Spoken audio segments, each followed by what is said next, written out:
This is what you get for a seat.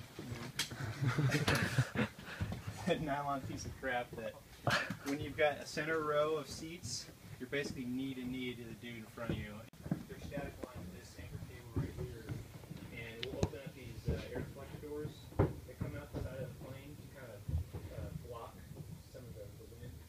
Don't jump out right here. I've got guys like doing backflips off the ramp, like in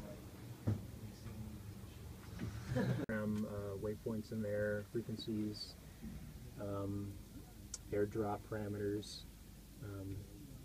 radios. It all gets programmed in a little computer there. A lot of you guys, if you ever decided to fly a Hercules, it's probably going to be the J model, which is the newest version. Unfortunately, it doesn't have an engineer, so you don't have a cool guy sitting next to your radio. And no nav, yeah. I don't personally like it. This is my opinion time here. You can listen to Sergeant McMullen talk about it. I think having cross-feed switches for that. This is the electrical panel. You got 4 generators plus an APU generator. Right there.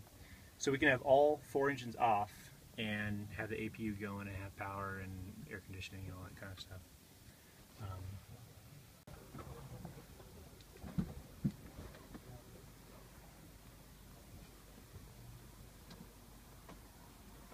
It's definitely nice to see like your in game or like something similar to game.